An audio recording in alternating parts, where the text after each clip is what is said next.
Hi, friends. So, wow, this is new, something different, trying things out. That is the basis for improv. Improv, like Second City improv, like Chicago style improv, improvisational theater.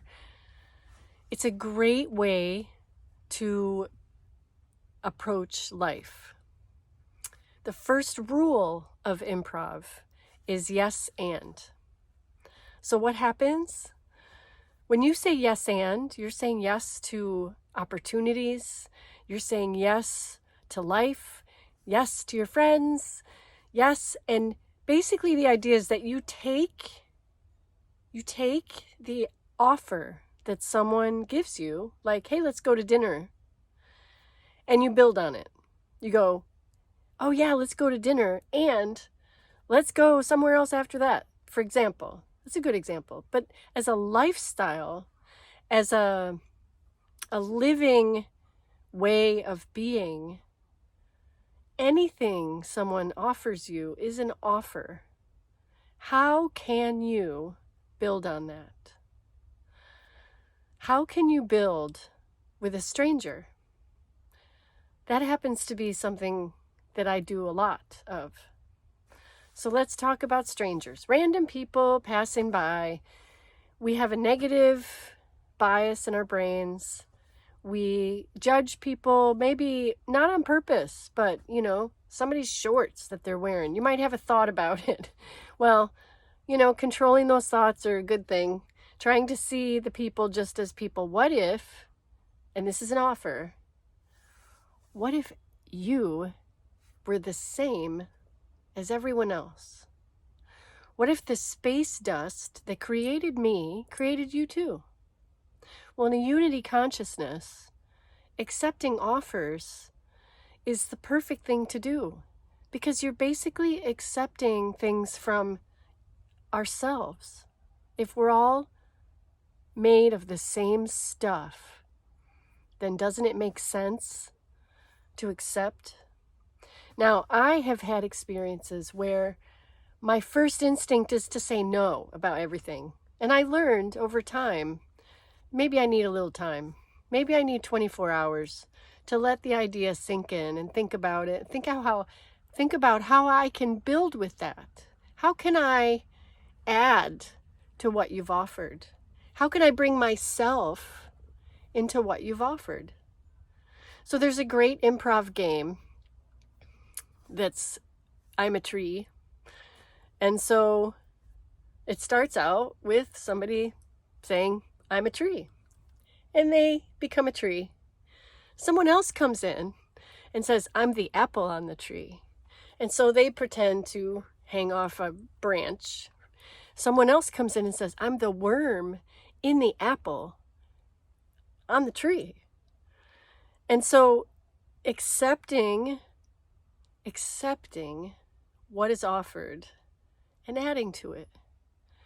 So if you're the worm in the apple on the tree, then who comes next?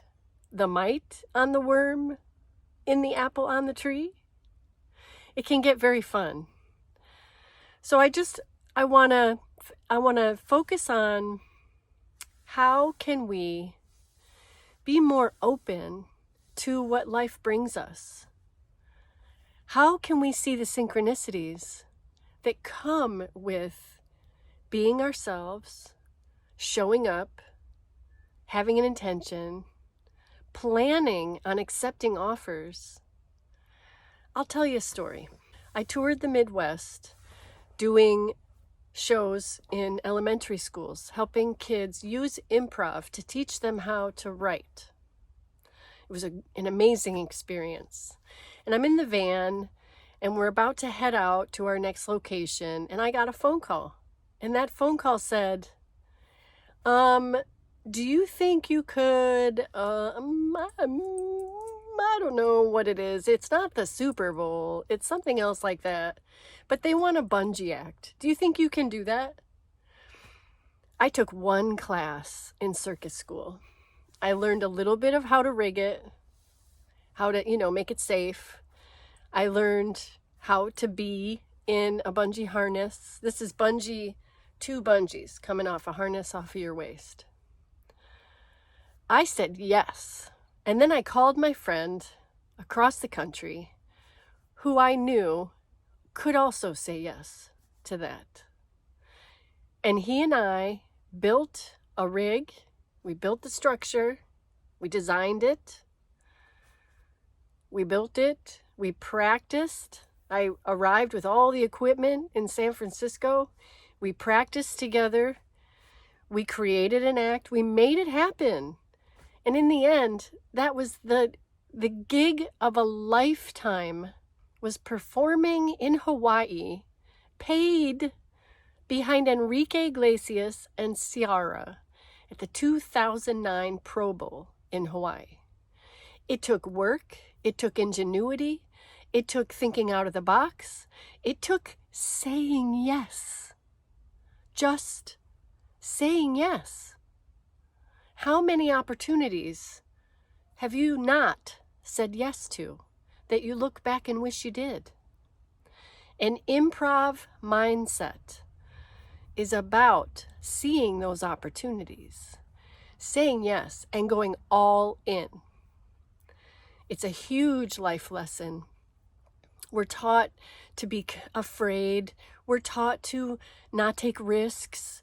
Well, improv teaches us that it's okay to fail and it's okay to take risks because we learn from failing. We do.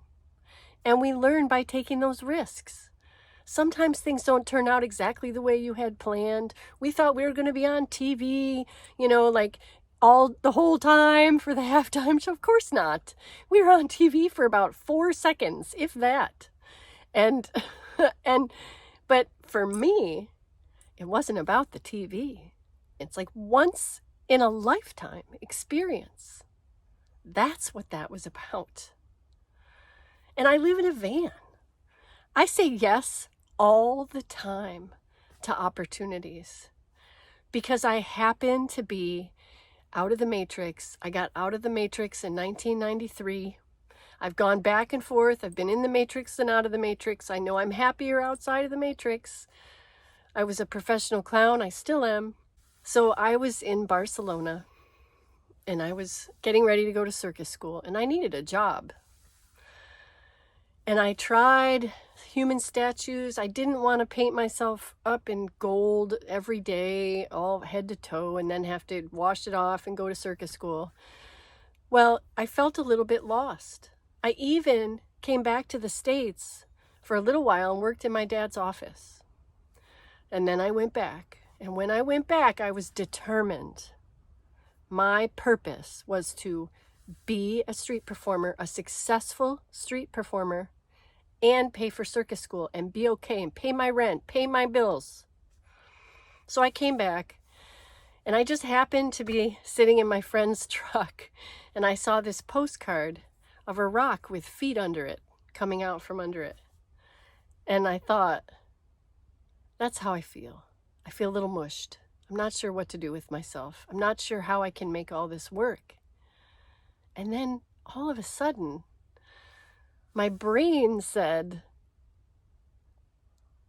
that's how you feel. Make that work. You're not the only person feeling that way. And I went, oh my goodness. So I made a deal with a sculptor who would let me make payments. I said yes. I had a sculptor build this huge meteorite, and I ended up creating an act. It took time and it took experimentation. It wasn't immediate.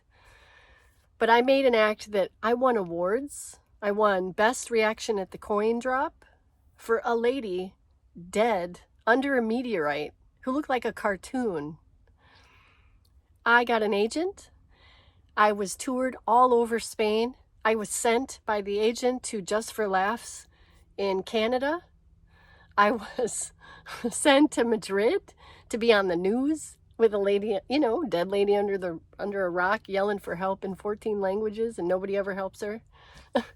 It turned into a high comedy performance that I practiced improv and Spanish improv all day long. I didn't speak Spanish when I got there. I learned it on the fly. I said yes. So I said yes to Spanish. I said yes to being smashed by a meteorite. I said yes to circus school. I said yes to living my dream. And I said yes to every single opportunity that came my way. And that meant that, again, once in a lifetime experiences that lasted a couple of years. It was 6 hours a day, 6 days a week. I made it like a job so I could pay my bills and pay for school. And it worked.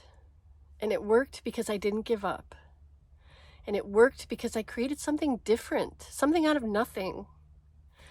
Can you say yes and create something out of nothing? My friend, yes, you can. Yes, you can. Yes, you can. I'll go through some more improv rules and we'll talk about how they work in life and how important this is in terms of you want to raise your vibration, you want to try something new, you want to get out of the grind. That's one of the ways.